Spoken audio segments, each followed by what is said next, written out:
ये हमारा जो जनपद स्तरीय कला उत्सव, ये राष्ट्रीय शिक्षा नीति 2020 के अंतर्गत एक भारत श्रेष्ठ भारत की संकल्पना के आधार पर हमने पहले ब्लॉक स्तर पर कराया, फिर ब्लॉक स्तर के जो विजेता हैं उनको हमने जिले स्तर पर आज जनपद स्तरीय कला उत्सव संपन्न कराया है।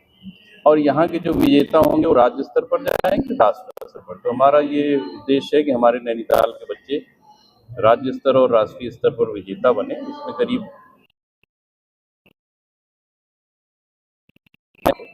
और जो जनपद स्तर के विजेता होंगे वो संगीत में हैं, गायन में हैं, नृत्य में हैं, चित्रकला में हैं, नाट्य में हैं।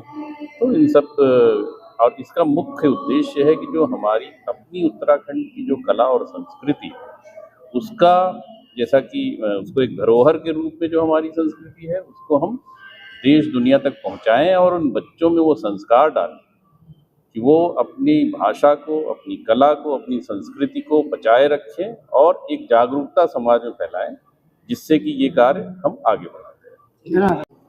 देखिए, यहाँ पर जो कार्यक्रम है बहुत अच्छे हुए, अच्छे स्तर के हुए, लेकिन हम केवल संगीत पर ही निर्भर नहीं है। मेरा जो यहाँ आना है, हम वो सारे कला और शिल्प पर हमारा ध्यान रहा है कि ये सभी चीज़ों को, सारी विधाएँ जितनी हैं, इन सब का संरक्षण होना चाहिए और इन सब के विकास का मौका मिलना चाहिए।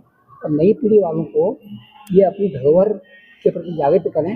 तो मुझे यहाँ आकर के बहुत अच्छा लगा कि यहाँ बच्चों ने जो कार्यक्रम किए, शास्त्रीय संगीत के और जो कार्यक्रम किए, वो उस परंपरा को, इससे मुझे आशा बंधी है कि हमारे ये जो धरोहर है इसकी रक्षा होगी।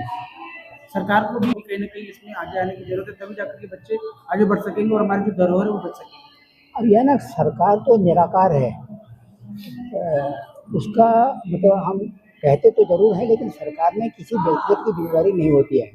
ये तो इस प्रकार के संस्थान जो हैं वो अगर उसको संरक्षण के और बच्चों को उस पर जागृत करते हैं। अब जितने बच्चे यहाँ के हैं, अगर उनको एक बार ये हो जाएगी भाई हम पुरातत्व के लिए क्या कर सकते हैं, हम आगे संस्कृति की क्या कर सकते हैं, तो वो फिर काम होगा।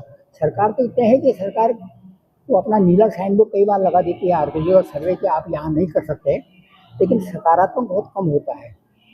मैं ये आलोचना नहीं कर रहा हूँ, लेकिन यह है कि कई बार ऐसा होता है कि हमें जो हम करना चाहते नहीं करें। तो बच्चे अगर सीखें जिसमें कि सरकार का कोई दखलंदाजी न हो, कुछ प्रोजेक्ट के मॉन्यूमेंट होते हैं, संरक्षित स्मारक, उनको छोड़ करके बाकी भी बहुत कुछ है जिसके बारे में बच्चे जान करके उसको रक्षा करते हैं।